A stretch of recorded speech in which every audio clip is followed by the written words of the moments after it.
Year 1962 ये वही साल था जब Indian national committee for space research INCOSPAR Indian space agency को बनाया गया था, जिसे आज Indian space research organisation ISRO के नाम से जाना जाता है।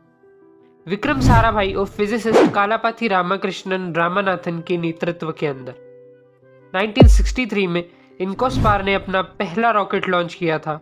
उस समय इन साइंटिस्ट के पास रिसोर्सेज तो ना के बराबर थे और मुश्किल से कोई फंडिंग भी नहीं थी। इस रॉकेट लॉन्च के लिए रॉकेट के पार्ट्स को बाइसिकल पर लिफ्ट करके साइट पर ले जाया गया था। ट्रूली स्ट्रगलिंग है। इसके बाद 19 अप्रैल 1975 इंडिया के फर्स्ट सैटेलाइट आर्यभट्ट को लॉन्च किया गया। इसके बाद से इसरो ने बहुत से सक्सेसफुल स्पेस मिशंस किए। लिस्ट बहुत लंबी है, तो चलिए विषय पर आते हैं। अगले साल इसरो अपने फर्स्ट क्रूड मिशन गगनयान को लॉन्च करेगा। क्रूड मिशन बेसिकली ह्यूमंस को स्पेस में ले जाया जाएगा, मतलब पहली बार Indian astronauts Indian space agency के द्वारा स्पेस में जाएंगे। एक इंडियन एस्ट्रोनॉट पहले एक बार स्पेस में जा चुके हैं, आप तो उन्हें जानते ही होंगे, एस्ट्रोनॉट राकेश शर्मा, जो इंडो सोवियत स्पेस मिशन में 2 और रशियन एस्ट्रोनॉट्स के साथ स्पेस में गए थे। 7 दिनों तक वो वहां रुके भी थे।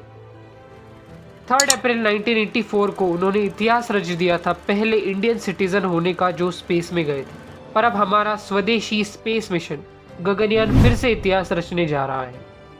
इस मिशन को हमारे honourable prime minister Mr Narendra Modi ji ने 15 अगस्त 2018 को इंडिपेंडेंस डे के अवसर पर अनाउंस किया था। गगनयान शब्द संस्कृत से लिया गया एक शब्द है जिसका मतलब है स्पेस फ्लाइट या फिर हिंदी में आसमान में उड़ने वाला वाहन।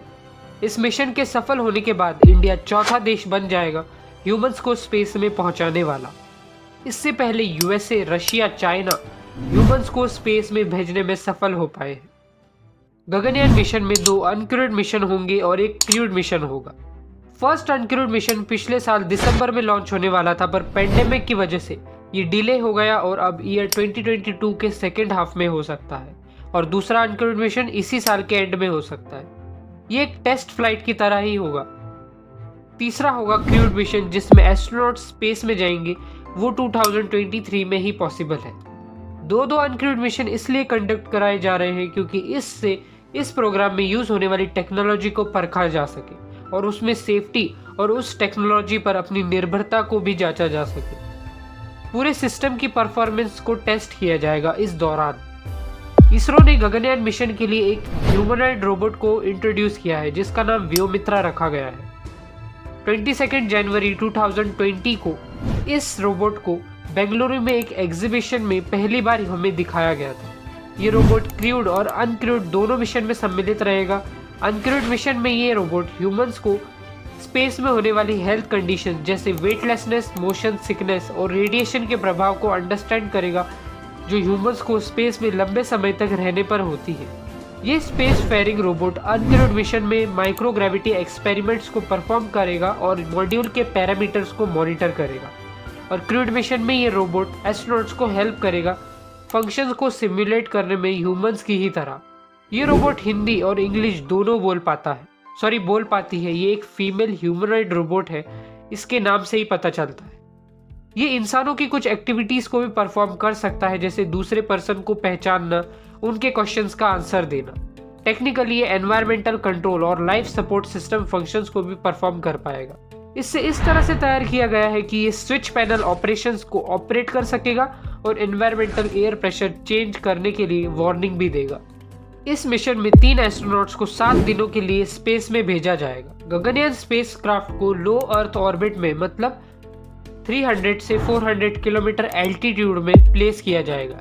इस मिशन के लिए जो स्पेस क्राफ्ट इसरो ने डेवलप किया है उसमें एक सर्विस मॉड्यूल और एक क्रू मॉड्यूल होगा, जिसे ऑर्बिटल मॉड्यूल भी कहा जाता है। और जो क्रू मॉड्यूल होगा जिसमें 3 एस्ट्रोनॉट स्पेस में जाएंगे, उसका डायमीटर 3.7 मीटर और हाइट 7 मीटर होगी। ये कैप्सूल हर 90 मिनट्स में अर्थ को रोटेट करेगा। इस मिशन में एक 3rd स्टेज के heavy lift launch vehicle GSLV Mark 3 को यूज किया जाएगा स्पेस क्राफ्ट को लॉन्च करने के लिए।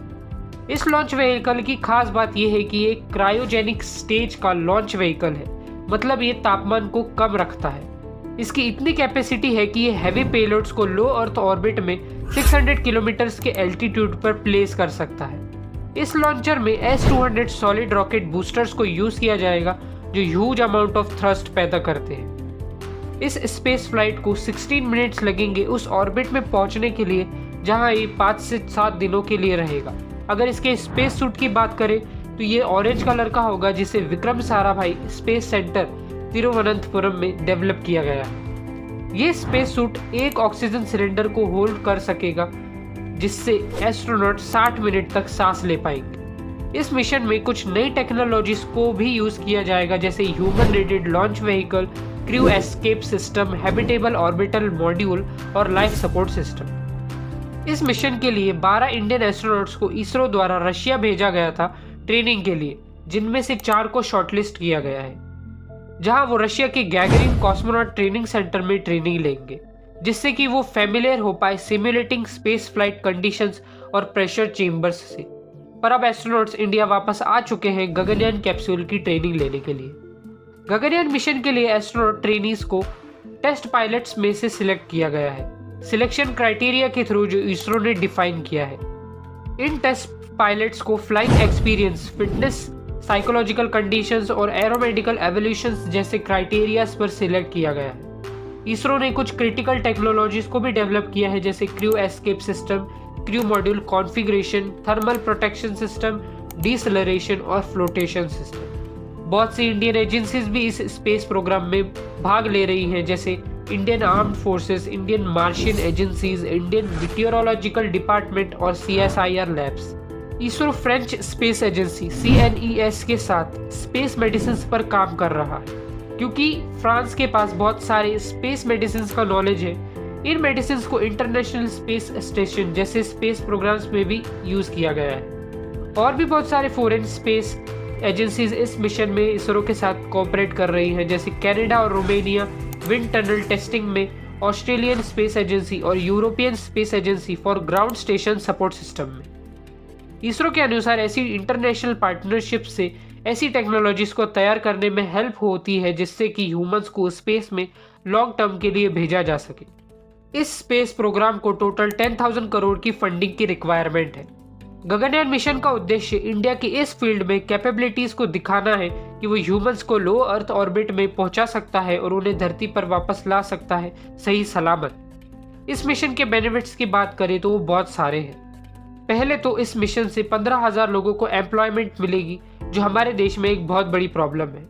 इस मिशन से सस्टेन्ड और अफोर्डेबल ह्यूमन और रोबोटिक प्रोग्राम्स में प्रोग्रेस होगी जिससे एडवांस टेक्नोलॉजीज डेवलप हो पाएंगी स्पेस एक्सप्लोरेशन को बूस्ट करने में। फ्यूचर में ग्लोबल स्पेस स्टेशन डेवलप करने में भी कोलैबोरेशन करने में हेल्प हो पाएगी।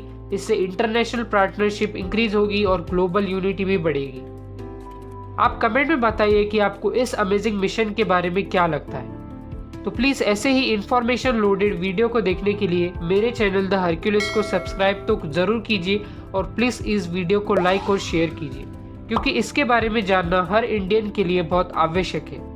इस वीडियो को पूरा देखने के लिए आपका बहुत बहुत धन्यवाद।